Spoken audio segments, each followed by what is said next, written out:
आनंद परमानंद सतगुरु मंगलानंद जी साहिब सत्संग आश्रम, डेरा सतगुरु पीतान जी साहिब धाम निगाना, जिला भिवानी हरियाणा के सौजन्य से संत मत धारा। जरा गौर करने से मालूम होगा, और वेद के उपनिषदों में भी लिखा है कि जब तक अभ्यासी ओम शब्द यानी शब्द ब्रह्म को पहले प्राप्त होकर उसके पार न जाएगा, तब तक वेद मत के मुवाफिक उद्धार न होगा, यानी शब्द ब्रह्म की प्राप्ति नहीं होगी, क्योंकि ओम शब्द को ही महातत्व कहते हैं और वही तीन लोक की रचना के मसाले का भंडार है। फिर जब तक उसके पार न जाएगा, तीन लोक की रचना के घेर से न्यारा नहीं। यह भेद जोगेश्वर ज्ञानी जानते हैं थे और वे योग अभ्यास करके ओम पद के पार पहुंचे, पर आजकल के ज्ञानी इस रास्ते और भेद से बिल्कुल बेखबर हैं और उनको ख्वाहिश उसके मालूम करने और योग अभ्यास करने की नहीं है। सिर्फ अपने विद्या और बुद्धि की समझ के मुताबिक अपनी विधि मुक्ति का यकीन करते हैं, यानी बाद मरने की मुक्ति का हासिल होना मानते हैं, और ये भारी गलती और भूल है और सच्चे जोगेश्वर ज्ञानी और उपनिषदों के कलाम के बरखिलाफ है। रस्मी विद्या तो विद्यामान गुरु से हासिल हो सकती है, सो विद्यामान गुरु को ये सब जानते हैं, पर ब्रह्म ज्ञान बगैर ब्रह्मनिष्ठ गुरु के हासिल नहीं हो सकता है। सच्चे ज्ञानियों ने 3 दर्जे ब्रह्म ज्ञानियों के मुकर्रर किए हैं: ब्रह्म क्षौत्री,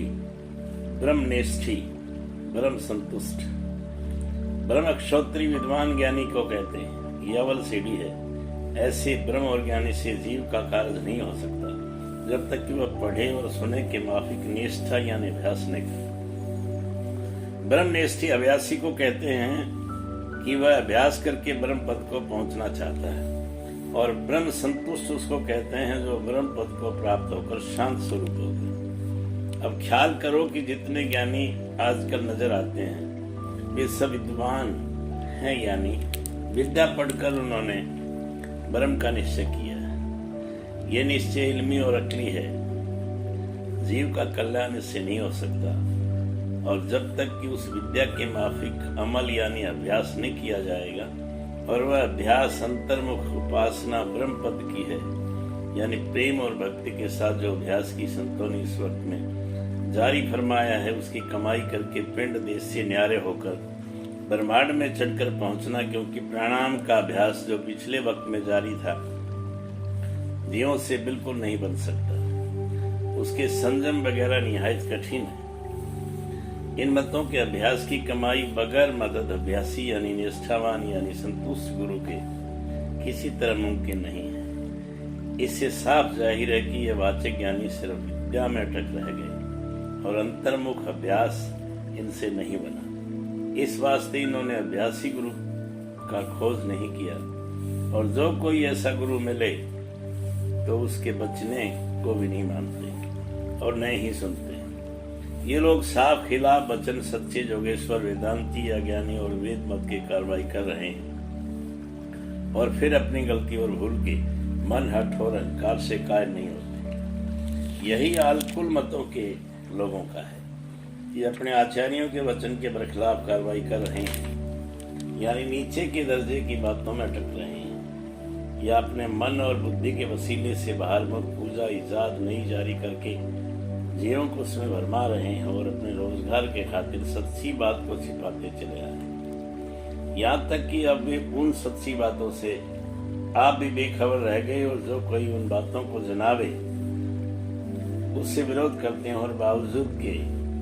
आप अपने आचार्यों के वचन से गाफिल और बेखबर हैं। उल्टा उसे समझाने वाले को निंदक करार देकर आम जीवों को उल्टे वचन सुनाकर सच्चे रास्ते पर चलने से बाज रखते हैं, यानी इन्होंने अपना आकाज किया और औरों का भी आकाज करते हैं। सच्चे परमार्थी को ऐसे लोगों और बाहरमुखी पूजा वालों के संग से कतई परहेज करना चाहिए और उनके वचनों को सुनना नहीं चाहिए, बल्कि निष्ठावान या अभ्यासी गुरु से, और जो मिल जावे तो संतुष्ट गुरु से मिलकर उनसे अभ्यास की जरूरत दरियाफ्त करें, और जिस कदर बन सके अभ्यास करके अपने अंतर में आनंद हासिल करने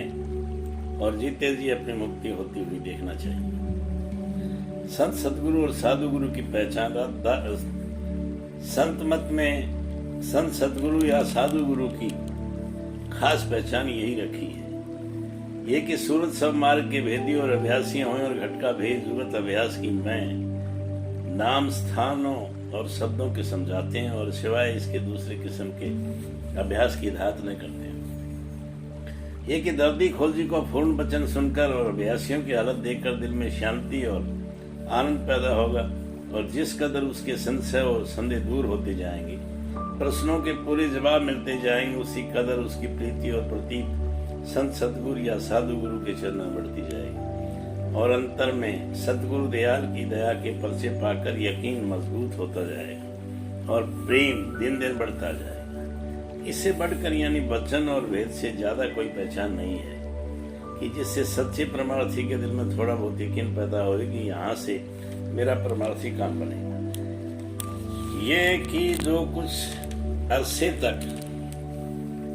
उनका रात दिन सत्संग करे और उनकी रहनी और गहनी और बोलचाल और व्यवहार और बर्ताव को देखे तो उसके मन में दिन दिन इस बात का यकीन होता जाए कि जरूर पूरे अभ्यासी और रहनी उनकी सतोगुणी है और उसका परमार्थ उनके वसीले से जरूर बन जाएगा। सिवाय इसके और जो कोई पहचान है वह सिवाय सूरत शब्द अभ्यासी के दूसरा नहीं परख सकता, क्योंकि अभ्यासी की हालत को अभ्यासी ही परख और समझ सकता है, दूसरे की ताकत नहीं। जो कोई पुरानी किताबों के माफिक महात्माओं के लक्षण पढ़कर किसी महात्मा या अभ्यासी की पहचान किया चाहे तो उनका हरगिज पहचान नहीं आएगी, क्योंकि जो काम क्रोध लोभ मोह अहंकार और मन और इंद्रियों के चक्कर में आप पड़े हैं और मालिक के भेद और उसके मिलने की जरूरत से बेखबर है, उनकी क्या ताकत की जो उनके चक्कर से न्यारे बरत रहे हैं या इन कुव्वतों पर किसी कदर सवार हैं, यानी उनको अपने काबू में लाएं, उनकी हालत की थोड़ी बहुत परख और पहचान कर सकें। ऐसे लोग हमेशा धोखा खाते हैं और धोखा खाएं। इस वास्ते सच्चे परमार्थी को मुनासिब है कि पहले सिर्फ वचन की पहचान करे, यानी जिनके दर्शन और वचन और संग से कुल मालिक के चरणों में भय और भाव पैदा होवे, परमार्थ की कदर और बाईजीत में समावे और दुनिया और उसके सामान दिन दिन ओछे और रूखे और फीके मालूम होते जाएं और जिन चीजों और बातों में की संसारी जीव अटके और फंसे हुए उनसे उसकी तबीयत आहिस्ता आहिस्ता हटती जावे तो जानना है कि और समझना चाहिए कि ऐसे के संग और उपदेश से जरूर एक दिन संसार और उसके बंधनों से छुटकारा हो जाए और परम पद का परम आनंद की प्राप्ति हो जाएगी। इससे ज्यादा हाल उनके अभ्यास और उनकी गति का जब तक कि हाँ आप